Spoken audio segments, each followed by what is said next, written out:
आज हम कीप के यूजेज को पढ़ेंगे कि कीप और पुट में क्या अंतर है।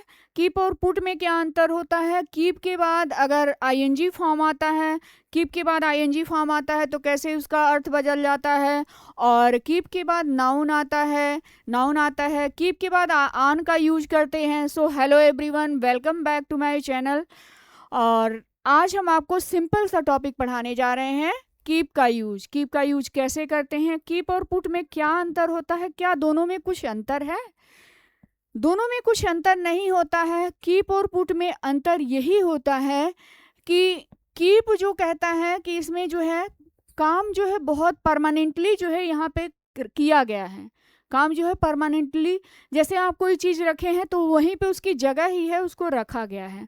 और पुट जो है राइट नाउ की बात करता है कि अभी अभी ये काम कर दो। दोनों में अंतर बस यही है। हाँ, स्पोकन इंग्लिश में इसका कोई अंतर नहीं है। अगर आपको कोई बोल रहा है तो दोनों में अंतर नहीं है, बस आपको समझने का अंतर लगेगा। जैसे कह रहा है, देखिए मैंने दोनों एग्जाम्पल दिए हैं। अर्थ आपको लेना है कि पुट जो है अभी की बात कर रहा है कि जैसे ये ले जाओ, ये वहाँ पे रख दो।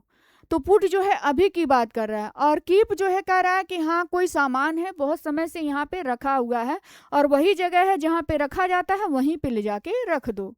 जैसे दे रहा है, keep the book on the table, book को टेबल पे रख दो। Keep the book on the table. और ये कह रहा है put the book on the table. तो क्या दोनों में मतलब, अभी कोई मान लीजिए आपके पास है, कहा कि ये ले जाओ वहाँ पे रख दो, तो क्या हो गया कि राइट नाउ की बात किया, बाकी अर्थ में कोई अंतर नहीं आया।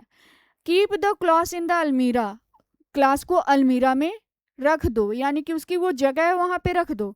और आपने किसी को अभी तुरंत कह दिया ले जाओ ना क्लॉथ, कपड़े को अलमीरा में रख दो, तो हो जाएगा put the cloth in the अलमीरा।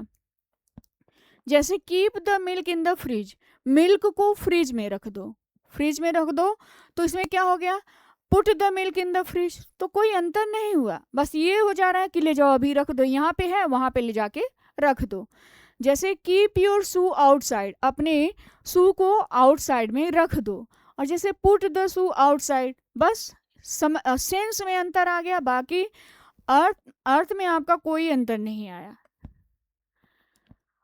अब जो इतनी बारीकियों से समझा रहेगा वो ये जानेगा कि कीप और पुट में क्या अंतर है, जो कि मैंने आपको समझा दिया। अब दे रहा है कि दूसरा कीप का यूज है कि कीप के बाद वर्ब के फर्स्ट फॉर्म में आईएनजी का यूज करेंगे। कीप के बाद वर्ब के फर्स्ट फॉर्म में आईएनजी का यूज करेंगे। जैसे आपने सुना होगा, जैसे क्या आपने सुना है, जैसे keep learning everyday, keep learning, ये कीप है, लर्निंग एवरीडे, प्रत्येक दिन सीखते रहो। यहाँ पे रहो का बात नहीं, यानी कंटिन्यू करते रहो, कंटिन्यूटी को शो कर रहा है। जैसे कीप लर्निंग इंग्लिश एवरीडे, प्रत्येक दिन इंग्लिश सीखते रहो। मैं भी आपको जनरली यही कहती हूँ कि कीप लर्निंग इंग्लिश एवरीडे। जैसे keep reading good books everyday, प्रत्येक दिन अच्छी किताबें पढ़ते रहो, कीप रीडिंग हो गया।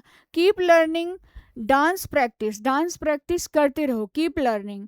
कीप हेल्पिंग अदर्स, अन्य दूसरों की क्या करते रहो, कीप हेल्पिंग अदर्स, दूसरों की मदद करते रहो। कीप ट्राइंग, लोग कहते हैं ना कीप ट्राइंग, ट्राई करते रहो, कोशिश करते रहो।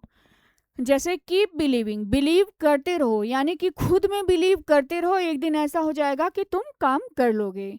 जैसे keep exercise daily, per day exercise करते रहो।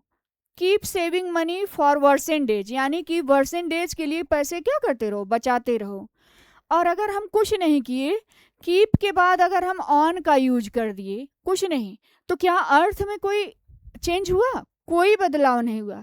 जस्ट ये हो गया कि थोड़ा सा आपने प्रेशर दे दिया। क्या प्रेशर दे दिया? कीप ऑन लर्निंग, हाँ पढ़ते रहो, एक ना एक दिन तो कुछ ना कुछ हो जाएगा। Keep on learning. जैसे keep on washing the cloth, मान लीजिए आपका दोस्त है और आपने कहा keep on washing the cloth, हाँ कपड़े धुलते रहो। आप कहते हैं ना हाँ कपड़े धुलते रहो, कीप ऑन वॉशिंग। जैसे कीप ऑन लर्निंग, या keep on learning in life, life में क्या करते रहो, सीखते रहो, keep on learning in life.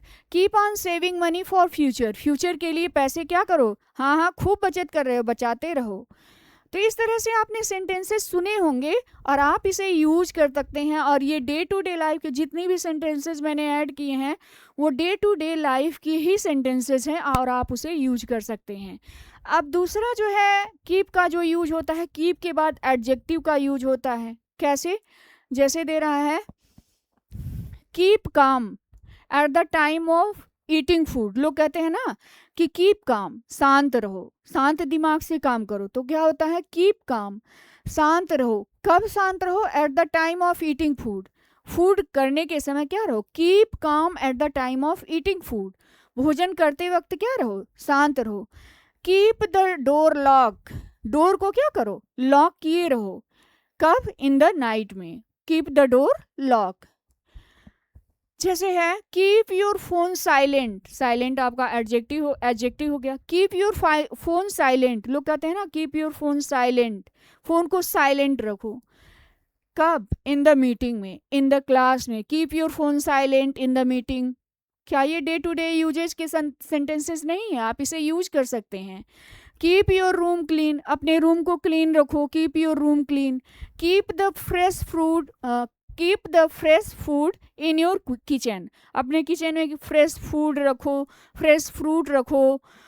तो इस तरह से आप इसे यूज कर सकते हैं और जो भी चीज़ें आपके रखने की चीज़ है एडजेक्टिव का यूज करके आप इसे बना सकते हैं।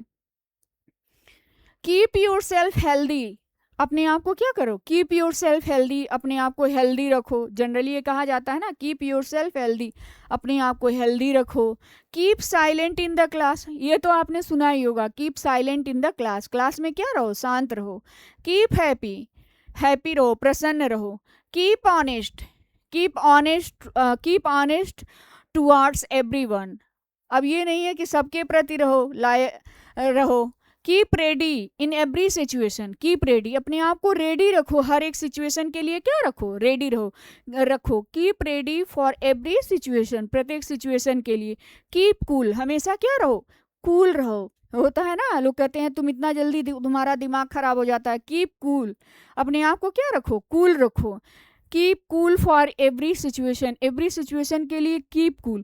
आप इन सेंटेंसेस को यूज कर सकते हैं और इसे कई बार दोहराएंगे, आप देखेंगे कि ऑटोमेटिकली आपको शब्द जो है ये आ रहे हैं।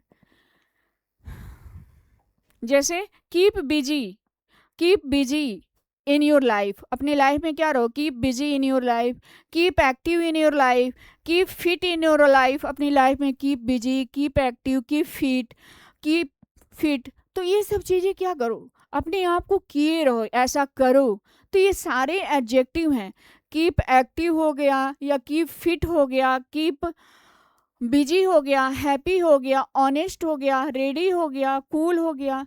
तो कीप के बाद क्या यूज कर लेते हैं? जनरली कीप के बाद अगर एडजेक्टिव आया तो इसको इसी तरह से यूज करेंगे और अपने तरह से बहुत सारे सेंटेंसेस आप लोग फॉर्म कर सकते हैं। मैंने इसमें बहुत सारे एग्जाम्पल जान के दिए हैं। अब कीप के बाद नाउन का यूज होता है। अब कीप के बाद नाउन का यूज, अब हम अगला यूज क्या पढ़ाने जा रहे हैं? कीप के बाद नाउन का यूज होता है। जैसे कीप रिकॉर्ड्स, रिकॉर्ड्स रखो, होता है ना।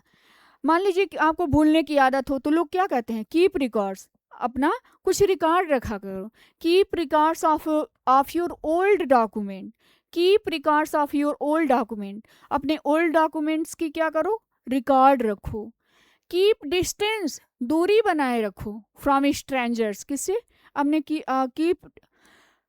कीप डिस्टेंस, दूरी बनाए रहो, किससे? स्ट्रेंजर्स से, अजनबियों से। Keep distance from strangers. Keep control your anger, अपने एंगर को क्या करो? कीप कंट्रोल योर एंगर, अपने एंगर को कंट्रोल में रखो। कीप पेशेंस, पेशेंस रखो। क्या कहते हैं? Keep patience in your daily life, daily life में बहुत सारी प्रॉब्लम्स होती हैं तो क्या कहा जा रहा है? Keep patience in your daily life. Keep focus on your goal, अपने गोल पे लोग कहते हैं ना keep focus on your goal, keep focus on your goal. इसके बाद हम बात करें और कीप के क्या क्या यूजेज हो सकते हैं। कीप के बाद ऑफ का यूज होता है, ऑफ प्रीपोजिशन। जैसे keep of the mud, mud से दूर रहो, कीचड़ से दूर रहो। जैसे keep out, keep out, out means इसके मीन्स भी दूर ही रहना, keep out from bad company, bad company से दूर रहो। इस तरह से आप कह सकते हैं। कीप के बहुत सारे यूजेज हैं। कीप के बाद नाउन का यूज होता है। कीप के बाद कैसे नाउन का यूज होता है, एडजेक्टिव का यूज होता है, कैसे फ्रेज के रूप में यूज होता है। बहुत सारे यूजेज हैं, आप इसे यूज कर सकते हैं और अपनी फ्लुएंसी को सुधार सकते हैं। If you like this video, please like, share and subscribe.